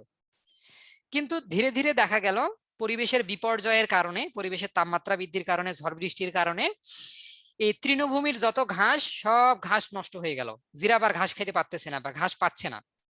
তখন জিরাফের টার্গেট কি খাইতে হবে, গাছের পাতা। তাহলে গাছের পাতা কোথায় থাকে, মাটিতে না উপরে? উপরে। এখন জিরাফ যদি গাছের পাতা খাইতে চায় বেঁচে থাকার জন্য, তাহলে তার গলা কি হতে হবে, লম্বা হইতে হবে, কারণ লম্বা না হইলে সে গাছের পাতায় নাগাল পাবে না। বুঝতে পারছো? হ্যাঁ, তো এইভাবে তারা ব্যাখ্যা করছে যে হ্যাঁ, তাহলে যেহেতু তখন পরিবেশের কারণে চেঞ্জ হচ্ছে, জিরাফ যখন দেখতেছে সে আর ঘাস খাইতে পারতেছে না, তাকে এখন গাছের পাতা খাইতে হবে, এই প্রয়োজন যখন সে অনুভব করলো, ধীরে ধীরে ধীরে ধীরে তার গলা কি হয়ে গেল, লম্বা হয়ে গেল। বুঝতে পারছো? মজার জিনিস সামনে আসতেছে। তো একজন বিজ্ঞানী, তার নাম হচ্ছে ডারউইন। দেখো এই ডারউইনের থিওরি একটু পড়তে হবে, মজার খুব। যে এই চার্লস রবার্ট ডারউইন, উনি একজন কি ছিলেন, ইংল্যান্ডের বিজ্ঞানী ছিলেন, এবং তিনি দেখো প্রশান্ত মহাসাগরে অবস্থিত গ্যালাপাগোস দ্বীপপুঞ্জ পরিভ্রমণকালে ওই অঞ্চলের উদ্ভিদ ও প্রাণীকুলের মধ্যে ব্যাপক গবেষণা করছেন। তিনি একটা জাহাজে করে রওনা দিছিলেন এবং দীর্ঘদিন এই জাহাজে ভ্রমণ করছিলেন, করে সারা পৃথিবীতে এই যতগুলা জায়গায় তিনি ঘুরছেন সেগুলো থেকে বিভিন্ন নুড়ি পাথর, বিভিন্ন জীবাশ্ম এগুলা কুড়াই নিয়ে আসছেন। এগুলা কুড়াই নিয়ে এসে এগুলা দেখে দেখে তিনি একটা বই লিখে ফেলছেন এগুলা নিয়ে অ্যানালাইসিস করে করে। সেই বইটার নাম হচ্ছে প্রাকৃতিক নির্বাচন দ্বারা প্রজাতির উদ্ভব, origin of species by means of natural selection, এই বইটি। এবং এটা এমন একটা যুগান্তকারী বই ছিল, একদিনে ছাপানো হয়েছিল 25,000 কপি। এই 25,000 কপি একদিনে বিক্রি হয়ে গেছে, চিন্তা করো। 1837 খ্রিস্টাব্দে, তখন ফেসবুক, টুইটার, হোয়াটসঅ্যাপ কিছু ছিল না। এখন তো ফেসবুকে বইয়ের প্রচারণা করা যায়, কিন্তু তখন কিছু ছিল না। তারপরে একদিনে 25,000 কপি বিক্রি হয়ে গেছিল। মানে এত একটা সারা জাগানো বই ছিল। হ্যাঁ, সবাই কিনছে, যে কি ভাই কি অবস্থা, এত কি লিখছে উনি এই বইয়ে। তো এই বই থেকে তিনি কিছু থিওরি দাঁড় করাইছিলেন, সেই থিওরিগুলো আমরা জানবো। আর তার সাথে আরেকজন বিজ্ঞানী, তার নাম হচ্ছে আলফ্রেড রাসেল ওয়ালেস, ইনিও এই অনুরূপ তত্ত্ব দাঁড় করাইছিলেন। তো ডারউইনের তত্ত্বের যে মেইন বিষয়গুলো এগুলো আমরা একটু জানবো। আচ্ছা 1100 কপি, আচ্ছা ঠিক আছে। তাহলে দেখো তিনি কয়েকটা থিওরি দিছিলেন, 6টা। তো 1 নম্বরটা ছিল অত্যাধিক হারে বংশবৃদ্ধি। তো মনে করো এই পৃথিবীতে বাঘ অনেক টিকে থাকতে চায়, বাঘ তার প্রভাব বিস্তার করতে চায়, বাঘ রাজত্ব করতে চায়, তাহলে এর সর্বোত্তম উপায় কি, বাঘের সংখ্যা বাড়ানো। বাঘের সংখ্যা যদি অনেক বেশি হয় তাহলেই না বাঘ সারা পৃথিবীতে রাজত্ব করতে পারবে, তাই না? তাই নয় কি? হ্যাঁ, তার মানে পরিবেশের সাথে টিকে থাকার জন্য, পৃথিবীতে টিকে থাকার জন্য প্রতিটি প্রজাতি চায় অত্যাধিক হারে বংশবৃদ্ধি করতে। কারণ যত সে বংশবৃদ্ধি করবে তার সংখ্যা তত বাড়বে, তার পাওয়ার তত বাড়বে, পৃথিবীতে সে তত হ্রাস করতে পারবে। বুঝতে পারছো?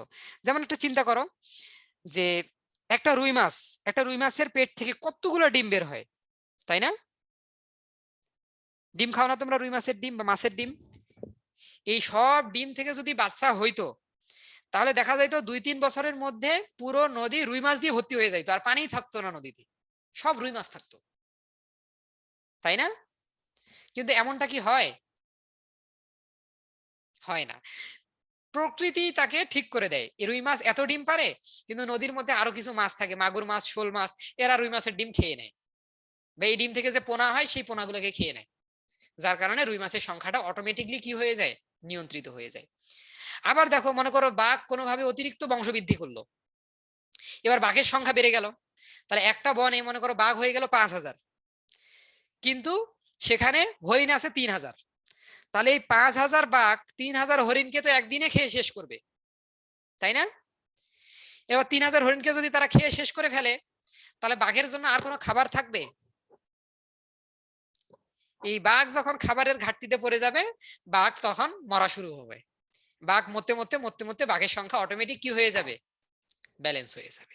তাহলে প্রকৃতি ঠিক করে দিচ্ছে কোন প্রজাতি কতগুলা থাকবে। কত সুন্দর একটা সিস্টেম দেখো, প্রকৃতি ঠিক করে দিচ্ছে যে বাঘ কতগুলো থাকবে, সিংহ কতগুলো থাকবে, হরিণ কতগুলো থাকবে। বুঝতে পারছো? তো সব প্রজাতি যদিও প্রকৃতি ঠিক করে দিচ্ছে, তারপরে প্রতিটা প্রজাতি চায় যে তাদের নিজের বংশবৃদ্ধি করতে। আচ্ছা, নিজের বেবিকে কোনো প্রজাতি কখনো খায় না। বুঝতে পারছো? সব প্রজাতির মধ্যে সন্তান বাৎসল্যতা আছে, কেউ খাবে না কখনো নিজের বাচ্চাকে। খাওয়া তো দূরের কথা, তার বাচ্চার কাছে কেউ যদি গিয়ে একটু ইয়া করে, মানে বিরক্ত করে, তারপরও সে দেখো কত তেড়ে আসে, তাই না? খায় না। এক বাঘ প্রজাতি যদি আরেক বাঘের ছেলেকে দেখে বা ইয়াকে দেখে, সে তাকে মেরে ফেলে, খায় না। বুঝতে পারছো? মারামারি করে, মারামারি করার এক পর্যায়ে গিয়ে মারা যায়, এরকম হয়, কিন্তু খায় না। হ্যাঁ, ঝগড়া করে মেরে ফেলে, কিন্তু খায় না। এরপর দেখো সীমিত খাদ্য বাসস্থান। এই সীমিত খাদ্য বাসস্থান কি? যখনই একটা প্রজাতির সংখ্যা বেড়ে যাবে, তখন তার খাদ্য কমে যাবে, তার বাসস্থান কমে যাবে। এই দুইটা কমে গেলে প্রজাতি ধীরে ধীরে কমা শুরু হবে। যেমন এই যে হরিণ কমে গেছে তার খাবার, এই জন্য বাঘ অটোমেটিক ব্যালেন্স হয়ে যাবে, এই কথাটা বলতেছে। এবার দেখো অস্তিত্বের জন্য সংগ্রাম। প্রতিটা প্রাণী চায় সংগ্রাম করতে। বাঘ যখন হরিণকে খাইতে আসে, হরিণ কি বলে যে আসেন ভাই যান আমাকে খান, আমি আপনার জন্য রেডি হয়ে আছি, আমাকে আর ধরেন আর খান? এরকম করে নাকি? বাঘলে 1 মাইল দূর থেকে দেখলেই হরিণ মারে একটা দৌড়। আবার দেখো, বাঘ আছে 3টা, হরিণ আছে একটা, তাহলে 3টে বাঘের মধ্যে সংগ্রাম হবে না কে হরিণটাকে খাবে, তাই না? তাহলে টিকে থাকার জন্য তারা সংগ্রাম করে, প্রতিটা প্রজাতি সংগ্রাম করে। এটা একটা। তাহলে এই সংগ্রামটা 2 ধরনের হয়, একটা হচ্ছে আন্তঃপ্রজাতিক আর একটা হচ্ছে অন্তঃপ্রজাতিক। আন্ত কথাটার অর্থ মানে কি জানো? দুটা ভিন্ন প্রজাতির মধ্যে। আমরা বলি না আন্ত স্কুল প্রতিযোগিতা, মানে 2টা স্কুলের মধ্যে প্রতিযোগিতা, এটাকে বলে আন্ত স্কুল। তাহলে 2টা ভিন্ন প্রজাতির মধ্যে যে সংগ্রাম, সেটাকে আমরা বলবো আন্তঃপ্রজাতিক সংগ্রাম। যেমন একটা সিংহ, একটা বাঘ আর একটা হরিণ। বাঘ সিংহ দুইজনে চাবে হরিণটাকে খাইতে, এরপর বাঘ আর সিংহের মধ্যে লেগে যাবে মারামারি। তাহলে এই যে বাঘ একটা আলাদা প্রজাতি, সিংহ একটা আলাদা প্রজাতি, এই 2টা ভিন্ন প্রজাতির মধ্যে যে সংগ্রাম হচ্ছে, এই দুটাকে আমরা বলতেছি আন্তঃপ্রজাতিক সংগ্রাম। আবার দেখো একটা আছে অন্ত। অন্ত কথাটার অর্থ কি? নিজেদের মধ্যে। একটা স্কুলের মনে করো 9-10 এর মধ্যে খেলাধুলা হচ্ছে, তখন এটাকে আমরা বলি অন্ত স্কুল প্রতিযোগিতা। 2টা বাঘ একটা হরিণকে খাওয়ার জন্য মারামারি করতেছে, তাহলে এই সংগ্রামটাকে আমরা বলবো অন্তঃপ্রজাতিক সংগ্রাম। আদিল একটা ভালো কথা বলছো যে হরিণ চালাক হলে বাঘ ওদিকে যুদ্ধ করুক, আর এই সুযোগে হরিণ কি দর্শক হয়ে দেখবে যে কে জিতে আর আমাকে খাবে? না, ওরা মারামারি শুরু করুক, হরিণ এদিকে মারবে দৌড়, তোরা কর মারামারি, তোদের খাবার হওয়ার এত ইচ্ছা আমার হয়নি। বুঝতে পারছো? আচ্ছা।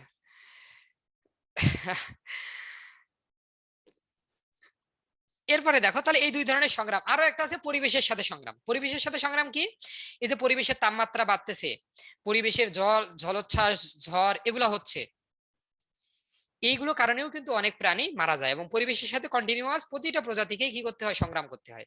যেমন তোমরা জানো যে পৃথিবীতে আগে ডাইনোসর ছিল, অনেক শক্তিশালী, অনেক বড় আর অনেক ভয়ঙ্কর ছিল। নাম শুনছো ডাইনোসরের? জুরাসিক পার্ক নামে অনেকে মুভি দেখছো, একটা ডাইনোসর আছে, তাই না? তো এই ডাইনোসর এত শক্তিশালী, এত ভয়ঙ্কর ছিল, কিন্তু তারপরেও কি এখন পর্যন্ত সে টিকে আছে? সে বিলুপ্ত হয়ে গেছে না? কেন? অন্য কোনো প্রাণী তো তাকে মেরে ফেলতে পারবে না, কারণ সবার থেকে সে শক্তিশালী, তারপরে সে কেন বিলুপ্ত হয়ে গেল, কেন মারা গেল? কারণ কি? সে পরিবেশের সাথে খাপ খাওয়াইতে পারেনি। মনে করো পরিবেশের তাপমাত্রা যদি থাকে 20 ডিগ্রি সেন্টিগ্রেড, এই তাপমাত্রায় ডাইনোসর টিকে থাকতে পারে। কিন্তু আমরা জানি পরিবেশের বিশ্বায়ন হইছে, গ্লোবাল ওয়ার্মিং হইছে, তাপমাত্রা বেড়ে গেছে। তাপমাত্রা যখন হয়ে গেছে 40 ডিগ্রি সেন্টিগ্রেড, এই 40 ডিগ্রি সেন্টিগ্রেডে আর ডাইনোসর টিকে থাকতে পারে না। এই তাপমাত্রার কারণে সে পৃথিবী থেকে কি হয়ে গেছে? বিলুপ্ত হয়ে গেছে। তাহলে প্রতিটা প্রজাতিকে পরিবেশের সাথেও সংগ্রাম করে বেঁচে থাকতে হয়। আচ্ছা, এটা গেল। এরপরে দেখো প্রকরণ বা জীবদেহ পরিবর্তন। তাহলে প্রতিটা জীবদেহই চায় প্রকরণ বা জীবদেহের পরিবর্তন করতে, এটাকে আমরা পরিবর্তী বা মিউটেশন বলি, একটু আগেই তোমাদেরকে বলে আসছি, তাই না? সাপোজ মনে করো আমরা এখন 20 ডিগ্রি সেন্টিগ্রেডে সর্বোচ্চ সহ্য করতে পারি সাপোজ, কিন্তু পরিবেশের তাপমাত্রা ধীরে ধীরে বেড়ে 30 ডিগ্রি হচ্ছে। তাহলে আমাদের দেহের মধ্যে দেহ তখন অটোমেটিকলি কিছু পরিবর্তন করে, যেন আমরা 30 ডিগ্রি সেন্টিগ্রেডে কি থাকতে পারি? বেঁচে থাকতে পারি। বুঝতে পারছো? এই ঘটনাটাকে বলি আমরা প্রকরণ সৃষ্টি বা পরিবৃত্তি বা মিউটেশন। এই পরিবৃত্তি একটা জীবকে তার বিরূপ পরিবেশে টিকে থাকতে সাহায্য করে। আচ্ছা, এরপরে দেখো প্রাকৃতিক নির্বাচন। প্রাকৃতিক নির্বাচন হচ্ছে এই কথাগুলোর একদম সারমর্ম, যে কোন প্রজাতিটা পৃথিবীতে টিকে থাকে, কোন প্রজাতিটা পৃথিবী থেকে বিলুপ্ত হয়ে যাবে, এটা কে নির্ধারণ করে দেয়? সবকিছুর নিয়ন্ত্রক কে? প্রকৃতি।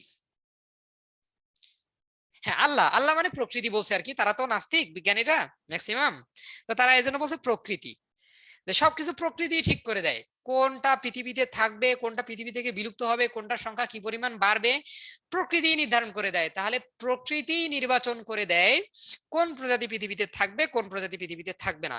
এই জন্য সামগ্রিকভাবে ডারউইনের থিওরিটাকে বলা হয় প্রাকৃতিক নির্বাচন মতবাদ। তার সব কথার একদম লাস্ট কথা হলো, হ্যাঁ, সবকিছু নিয়ন্ত্রক কে? প্রকৃতি। মানুষের বা অন্য কোনো প্রজাতির এর ক্ষেত্রে কোনো হাত নাই, যদিও মানুষের আছে কিছু ক্ষেত্রে, যেমন মানুষ পরিবেশ দূষণ করতেছে, এই পরিবেশ দূষণের কারণে অনেক প্রজাতি মারা যাচ্ছে। তো উনি বলছে যে ওভারঅল প্রকৃতি নির্ধারণ করে দেয় কোন প্রজাতি পৃথিবীতে থাকবে, কোন প্রজাতি পৃথিবী থেকে বিলুপ্ত হবে। ক্লিয়ার? আচ্ছা, এখন দেখো নতুন প্রজাতির উৎপত্তি। ধীরে ধীরে কি হয়, যে বেঁচে থাকার তাগিদে নতুন নতুন প্রজাতির উদ্ভব ঘটে।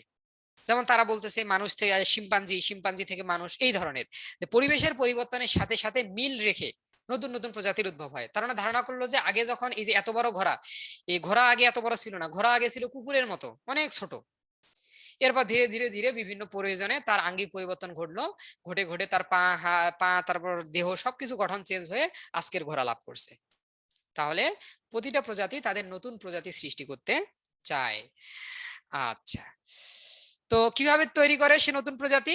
মূল প্রজাতি থেকে পৃথক হয়ে, মূল প্রজাতি থেকে পৃথক হয়ে গেলে সে একটা নতুন প্রজাতি হিসেবে আত্মপ্রকাশ করে সংকরায়নের কারণে।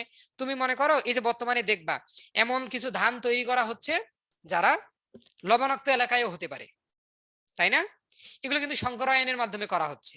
দুইটা উন্নত বৈশিষ্ট্যের ধানের মধ্যে সংকরায়ন করিয়ে এই জাতের ধানগুলো তৈরি করা হচ্ছে।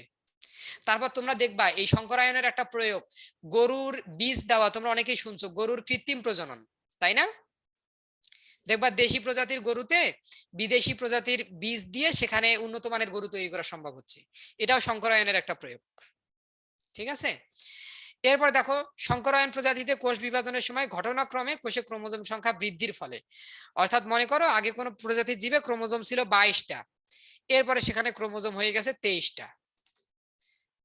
তাহলে 22টা ক্রোমোজোম থাকলে সে হবে আর একটা প্রজাতি। যদি ক্রোমোজোম কোনোভাবে বেড়ে যায় তখন সে কি হবে? নতুন প্রজাতি হিসেবে আত্মপ্রকাশ করবে। বীজ বলতে এখানে আসলে কি বোঝা হয়? ডিম্বাণু বা শুক্রাণুটাকে বোঝানো হয়, শুক্রাণুটাকে বোঝানো হয়।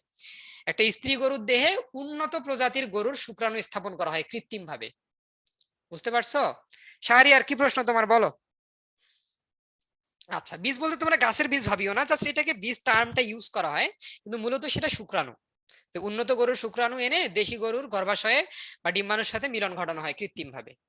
আচ্ছা, মেরু অঞ্চলে ডাইনোসর থাকার বেঁচে থাকতে পারবে না, তো এই জন্যই তো ডাইনোসর মারা গেছে।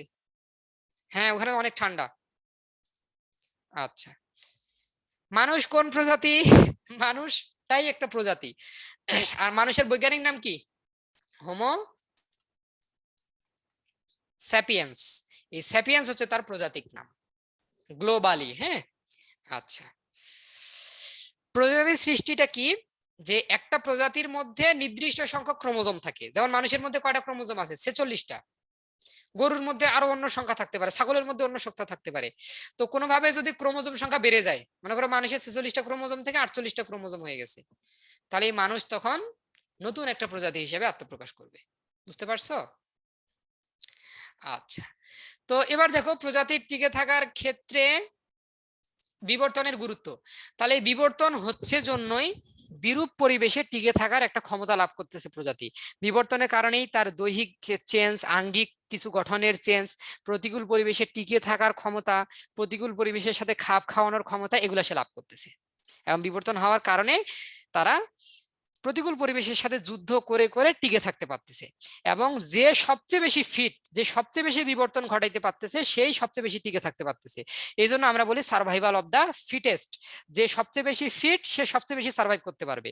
এই বিষয়টা মানুষের ক্ষেত্রেও প্রযোজ্য। যেমন দেখো, এই ক্লাসে শুরুতে জয়েন করছে 200 জনের মতো, এখন আছে 106 জন। তাহলে বিবর্তনের ধারায় এরা ক্লাস থেকে কি হয়ে গেছে? বিলুপ্ত হয়ে গেছে। তাহলে এরা কি লাস্ট পর্যন্ত টিকে থাকতে পারবে? এরা দেখো ডাইনোসরের মতো বিলুপ্ত হয়ে গেছে না? আর এই যে লাস্ট পর্যন্ত যারা ক্লাস করছে তারাই কি? তারাই হচ্ছে ফিট, এরাই হচ্ছে সার্ভাইভ করতে পারবে। সার্ভাইভাল অফ দা ফিটেস্ট, ডারউইনের থিওরি অনুযায়ী এরাই হচ্ছে ফিট এবং এরাই সার্ভাইভ করতে পারবে। বুঝতে পারছো? তাহলে তোমাদেরকে কিন্তু ডারউইনের থিওরিটা বাস্তবিক জীবনে প্রয়োগ করতে হবে, শুরু থেকে শেষ পর্যন্ত ফিট থাকতে, সার্ভাইভ করতে হবে। ঠিক আছে? আচ্ছা, তো এই হচ্ছে আমাদের আজকে কথা, আর কিছু নাই। তো আজকে তোমাদের জন্য পোল আছে আমার মাত্র একটা, এবং খুব সহজ একটা পোল। এখন তোমাদের প্রশ্নগুলো আসতে পারে। শঙ্করায়ন কি ভাইয়া? শঙ্করায়ন হচ্ছে এক এক করে প্রশ্ন করো, সব প্রশ্ন করলে সবগুলো উপরে চলে যাবে, আমি একটাও দেখতে পাবো না। শঙ্করায়ন কি? যে উন্নত বৈশিষ্ট্যর জীব আর অনুন্নত বৈশিষ্ট্যের জীব, এদের মধ্যে ক্রস করা, কৃত্রিম ভাবে প্রজনন করা, এই কৃত্রিম ভাবে প্রজনন করে উন্নত জাতের জীব তৈরি করা যায়, এই প্রক্রিয়াটাকে আমরা বলি শঙ্করায়ন। ঠিক আছে? আচ্ছা, এলিল কি? নুসরাত আলম খুব ভালো একটা প্রশ্ন করছো, যে একটা জিনের বিভিন্ন ভ্যারিয়েশন থাকে। তোমরা দেখো অনেকেই ভুল করছো, এই সোজা একটা পোল অনেকেই ভুল করছো। পুরুষের জিনের গঠন আমি চাইছি এক্স এক্স হবে না, এক্স ওয়াই হবে, এক্স ওয়াই হবে। হ্যাঁ, তো দেখো, একটা জিন মনে করো সে বর্ণ নিয়ন্ত্রণ করতে পারে, তাহলে সে কালো বর্ণও তৈরি করতে পারে। তার মানে কালো বর্ণের জন্য তার একটা ভেরিয়েশন আছে। সে ফর্সা বর্ণও তৈরি করতে পারে, তাহলে ফর্সা বর্ণের জন্য ওই একটা জিনের কিছু ভেরিয়েশন আছে। আবার শ্যামলা বর্ণ তৈরি করতে পারে, শ্যামলা বর্ণের জন্য তার একটা ভেরিয়েশন আছে। তাহলে একটা জিন এর বিভিন্ন ভেরিয়েশন, এই প্রতিটা ভেরিয়েশনকে আমরা বলি অ্যালিল। একটা জিন তার যতগুলো ভেরিয়েশন হতে পারে সব ভেরিয়েশনকে আমরা কি বলি? অ্যালিল বলি। এবং এই অ্যালিল থাকার কারণেই কিন্তু পৃথিবীতে এত বৈচিত্র্য। সব মানুষের মধ্যেই তো 46টা ক্রোমোজোম আছে, তাহলে সব মানুষ কি দেখতে একই রকম? আমি দেখতে যেরকম তোমরা দেখতে কি সেরকম? না, তোমরা অনেক সুন্দর আর আমি দেখতে অনেক কুৎসিত, তাই না? এটা তো বলতে চাচ্ছ। তো দেখো 46টা ক্রোমোজোম তোমারও আছে আমারও আছে, কিন্তু দেখি আমি দেখতে আমরা একরকম না, তোমরা কত সুন্দর আর আমি কত অসুন্দর। তো কারণ কি? এই যে ক্রোমোজোম গুলোর মধ্যে অনেক অ্যালিল আছে, তোমাদের যে অ্যালিল গুলো আছে তারা সুন্দর বানাইছে তোমাদেরকে, আর আমার যে অ্যালিল আছে তারা আমাকে অসুন্দর বানাইছে, আমার কিছু করার নাই। বুঝতে পারছো? তাহলে একই ক্রোমোজোম কিন্তু তাদের বিভিন্ন ভ্যারিয়েন্ট, এদেরকে আমরা বলতেছি অ্যালিল। বলছো প্রকট জিন 1/4 অংশ ফিরে আসে কিভাবে? যে এরকম ভাবে যদি হয়,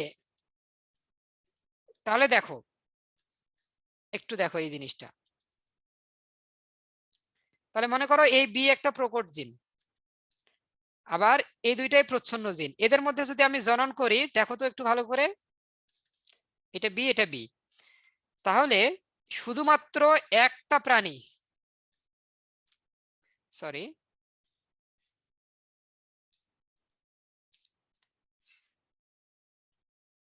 তাহলে দেখো তো এই দুইটার মধ্যে প্রকট বৈশিষ্ট্য বজায় থাকবে না?